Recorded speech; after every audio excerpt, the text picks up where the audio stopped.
Julie Gunlock from the Independent Women's Forum. How are you today? I'm doing great. How are you? I'm hot.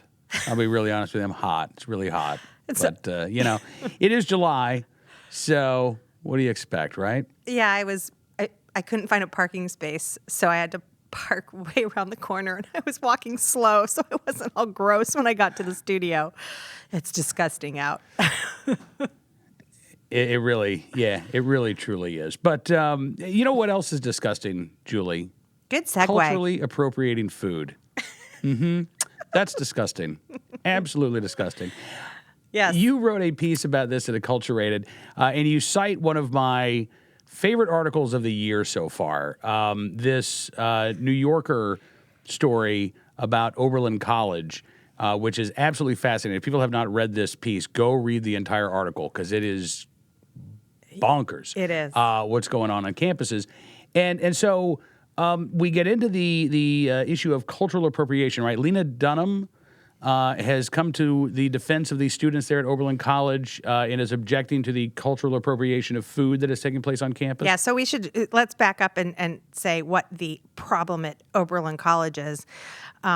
So the delicate snowflakes at Oberlin College, among the many complaints they have, right? They have a ton of complaints, right? They need safe spaces, they need speech codes, they need only certain speakers on campus. Nobody can challenge their beliefs. No critical thinking. Protest wages. They need to be paid a protest wage. Yeah. So they began to complain about the food served in the cafeteria. They said that it was not authentic.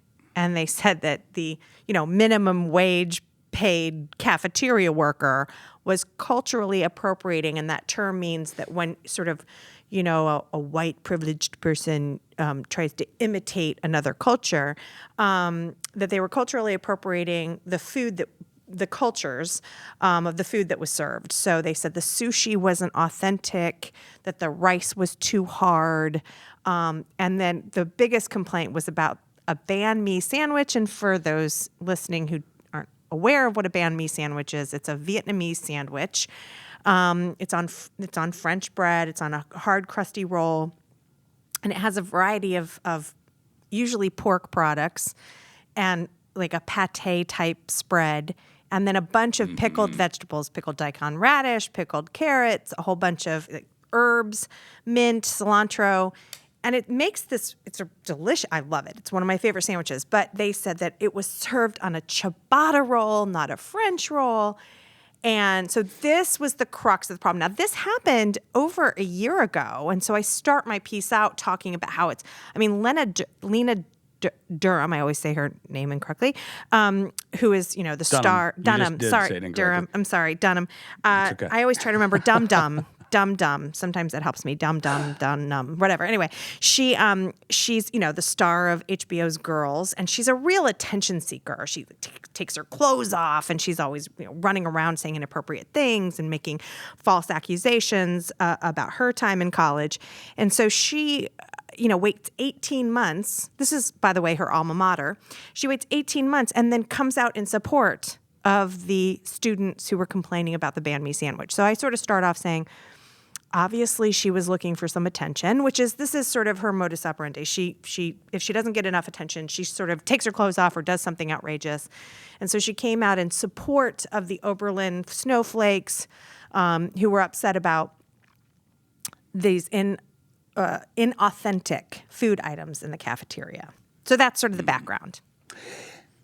Yeah. Now, here's the thing. Going back to when I was in college, I, too, could have complained about the food in the cafeteria, as I guess most college students probably could.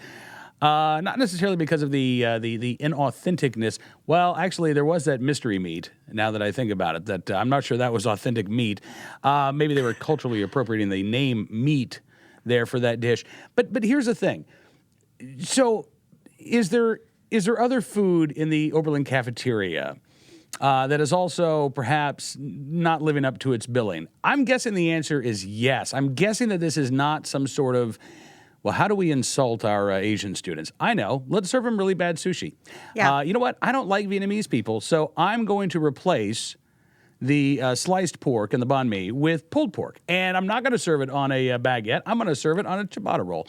Haha. What do you think about that, Vietnamese students? Well, I don't think that's taking place. Well, the morons at Oberlin might also want to consider that the whole invention of the banh mi sandwich was the Vietnamese culturally appropriating the French because. So let me give you a little. Do you want a little history on the banh mi sandwich? Okay, so the banh mi sandwich. They Here we go. But they didn't appropriate it. This was well, you could say the French appropriated. Right. I know. And I actually mentioned that. I was like, I know, I get it. They wouldn't have. Yeah, I get it. Okay, but when the French colonized Vietnam, invaded, whatever you want to say, Vietnam, Indochina at the time. The Vietnamese began to accept some French culture into their own food traditions. And so, I mean, Asian cultures generally are not known for French-style bread, baguettes and crusty loaves. That's sort of a European thing. But that became quite common in Vietnam. And so the Vietnamese used some French-style traditions like French bread and pâtés and meat spreads. And then they integrated their own, like the pickled vegetables and the herbs, and made this brand new sandwich that's a combination of French culture and Vietnamese culture. So here you have the whole reason the sandwich exists is because two cultures sort of combined. I mean, according to the Oberlin students, since this is an American college, they should only serve, I don't know, American food, which is absurd because American food is a melting pot. It's a, look at Cincinnati chili, right?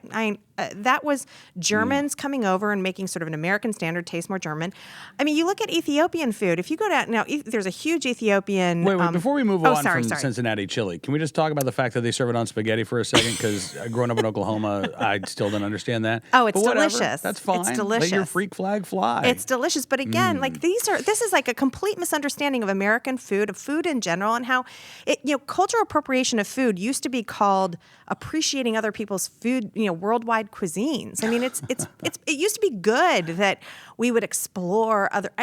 I'll never forget my mother growing up. She made she'd kill me right now if I told this story, but she made this casserole called cashew hot dish. I'm not kidding you, and it was sort of supposed to be a Chinese sort of flavored casserole. Right. Okay. I'm sure at the time this was billed as some sort of authentic, Chinese recipe. It wasn't. But, that apparently making that now would offend some people that you're not supposed to eat these ways. And so this is just a really it's a stupid way of thinking. Of course, the administration had meetings about this, met with the student body, took this seriously. If they were real educators, part of a college education should be to learn to be an adult. And, it would have been great if someone at Oberlin had said, are you aware of what's going on in the world that you think this is worth any time? Well, but see, so there are two issues here because one, you're right. There is the fact that this is not a big problem in the grand scheme of things. This is not even a small problem in the grand scheme of things. But going back to, as you said, how food developed, you can't have a culinary history without the exchange of ideas and without trade and without spices coming in from. Seriously, you're so spot on, and that is, I think, one of the biggest problems with this idea of cultural appropriation in the first place, because you're not appropriating culture. You're inspired by it. You are taking something from it. But again, cultures take from each other. Yeah. It's not ever a one-way street. And that, I think, is so disheartening to see this philosophy play out among these college students where, again, they're in a bastion of higher learning, and they're not learning anything, Julie. Yeah. I mean, they're not learning, look, maybe they're learning stuff, but they're not learning some really basic things about how the world has worked and, frankly, how the world will continue to work. Even after these snowflakes are through trying to change it, there will still be interplays of culture. There will still be interactions. We don't live, the world is not a cafeteria tray where everything is segmented off in its own little section. The world is a melting pot, and as it becomes smaller, it's going to become more of a melting pot. Well, I will say, too, these are the types of things that really turned me off of being a foodie. It's almost like the word feminism, how, a majority of women in America don't identify with the word feminism because sort of the sort of mainstream feminists have taken over that word and bastardized it and made it something that people don't want to affiliate with. Well, it's the same for me with being a foodie. I mean, I used to be in my 20s. That's all I did. I would go to the farmer's market. I would shop all weekend. I would make these massive meals. I would invite people over. But as food became more serious and people just started taking it so seriously, Mike Pence, right, VP candidate, gets in trouble because he goes to a Chili's in New York City. And the foodies of New York freak out. Twitter freaks out. And I said, look, God, sometimes people just want a burger. They don't want to agonize, like, oh, let me read 14 reviews before I, choose where I'm going to eat my meal. They just want some fries. And so it's changed me. I think the seriousness about food, it's made being a foodie joyless. And this is what so many on the left do. They take on these causes and they make them so serious. There's no fun in eating anymore. There's no fun in, like everything has to be organic. Even you watch these cooking shows and they say, you need blueberries and you need this and you need this. And pretty soon you start hearing you need organic, locally grown, preferably in your backyard, picked by your child. It's exhausting. And so, I think this is yet another sign of that, is that these Oberlin students think food is that important. It used to just be, I would look for tater tots and chicken nuggets when I was in college, just something to, so I could get back to studying. But now, everything has to be authentic, and it's just exhausting. Yeah, it is. And yet it's probably gonna get worse. And a lot of it, I think you're right. I think it does have to do with food culture and I don't know.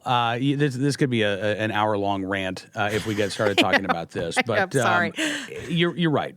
It doesn't have to be that serious. It doesn't have to be that complex. Unfortunately for the snowflakes, everything is serious and complex and problematic. Right. Right.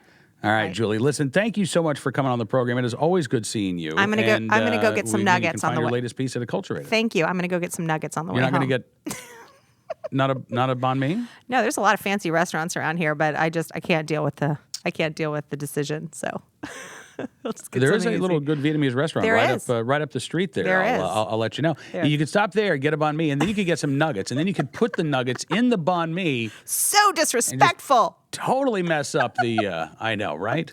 Julie Gunlock from the Independent Women's Forum. All right, we will see you soon, Julie. Thanks so much. Thanks for having me.